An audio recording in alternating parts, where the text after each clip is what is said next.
Greetings, everyone. My name is Charles Kovach, the not safe for work presidential candidate campaigning for more direct democracy.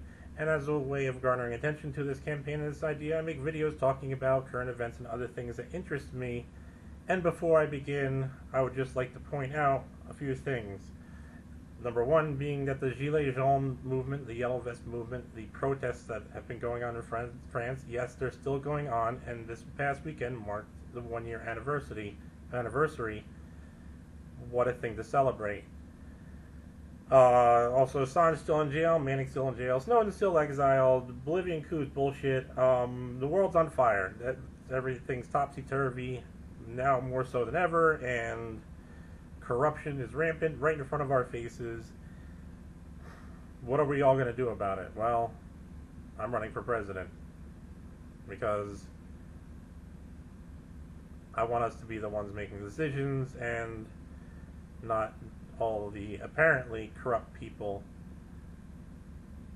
that are running our government right now.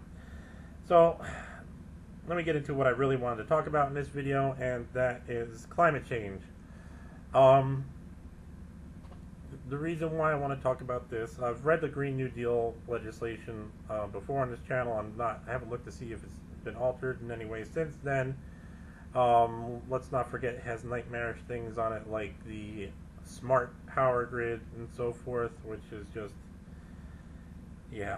But ultimately, I keep seeing people and politicians saying, oh, we need to pass a Green New Deal, oh, we need climate change, we need something now, this, we need something.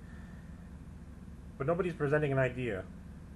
Nobody's really talking about an actual way to build a renewable energy grid that is sustainable. They're just saying, we need it. Well, you could do the adult thing, and that is grab a couple fucking books and start to learn how everything works.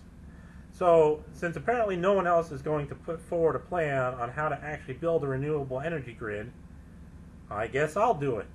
Because why the fuck not?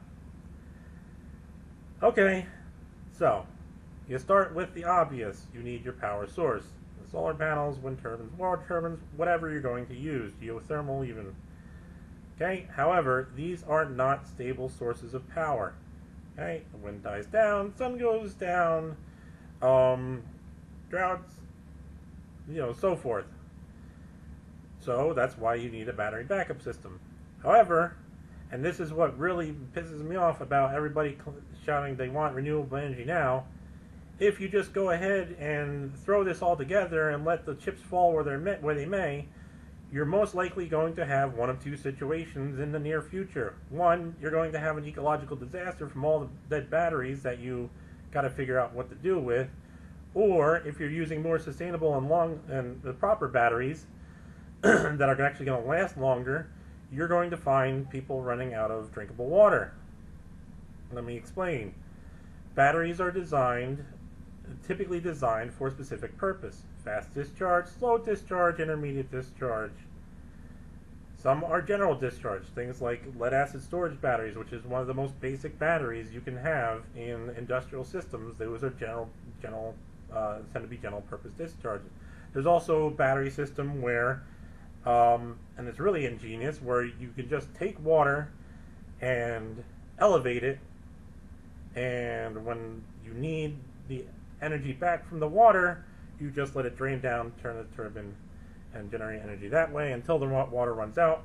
Very ingenious system. However, that takes a metric shit ton of water. And yeah.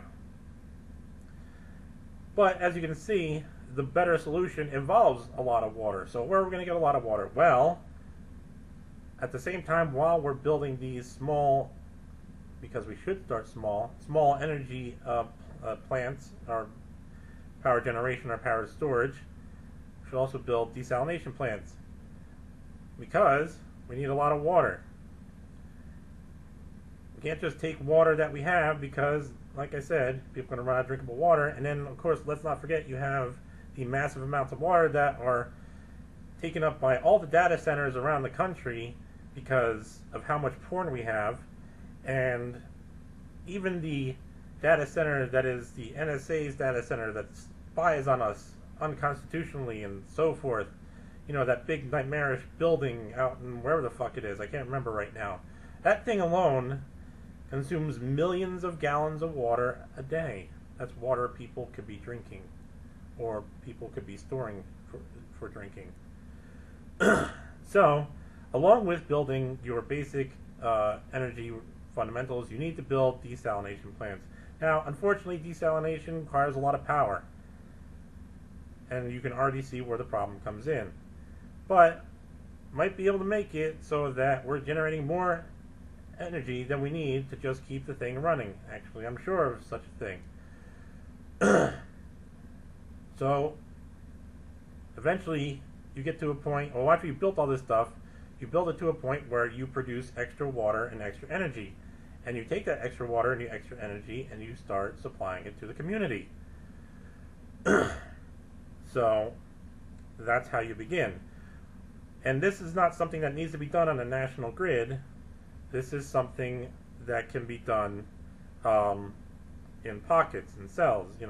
Every state or whatever having their own area. However, you have a lot of coastal areas which are very developed. It's not until you get out into the inner parts of the country where you have a lot of open land. So that presents another problem, using the amount of land space we're going to need to provide all this power. Once you build this basic infrastructure, the next thing you need to start building right away is a recycling and manufacturing center, so that when the things break down, the solar cells, the turbines, and the batteries, you can recycle them and build new ones. And that is how you build a renewable energy grid. Now, for places that are inland, we also have the other problem of getting water, because they can't just take it all from the rivers, because then you're going to cause a whole shitload more problems. Instead, we're going to have to pipe the water from the oceans to these locations, which also causes a lot more problems and uses more energy. So you can see how, even though it is possible to build a renewable energy grid, there are a lot of problems and a lot of challenges, and a lot of things that people aren't really just not fucking paying any attention to. So there you go.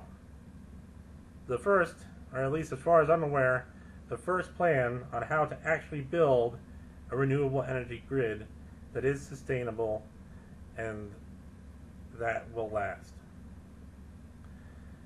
But such a thing is going to take time, and of course, every new study we hear is that the climate crisis is accelerating faster than scientists have previously predicted. That's because apparently they're not incorporating feedback into their calculations. They're not talking about, they don't incorporate geometric acceleration.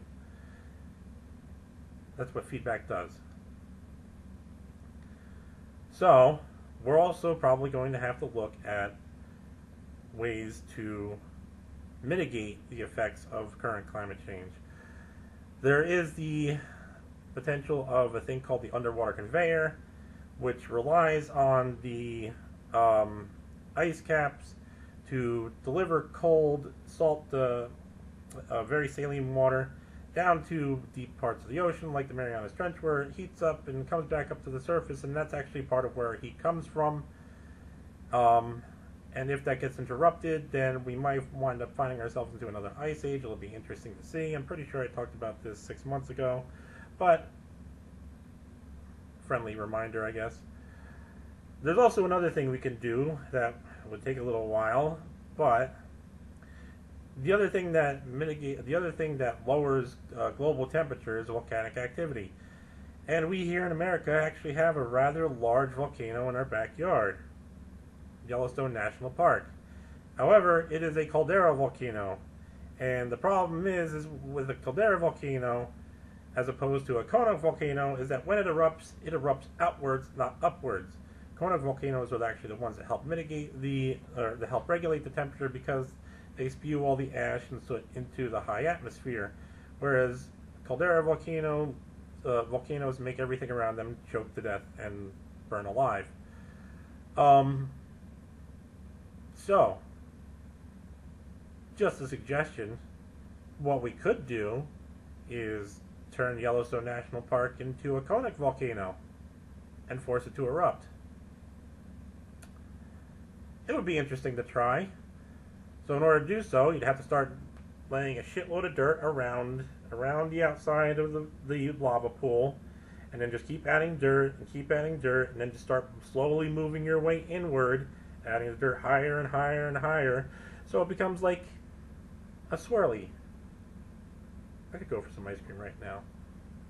But anyways, those are my thoughts and whatnot, and how I would look at how I would plan to build a renewable energy grid. And once again, my name is Charles Kovach. I am campaigning for a more direct democracy. And if direct democracy is something that you are interested in, please share this concept with your friends, your families, your coworkers. And I thank you for your time.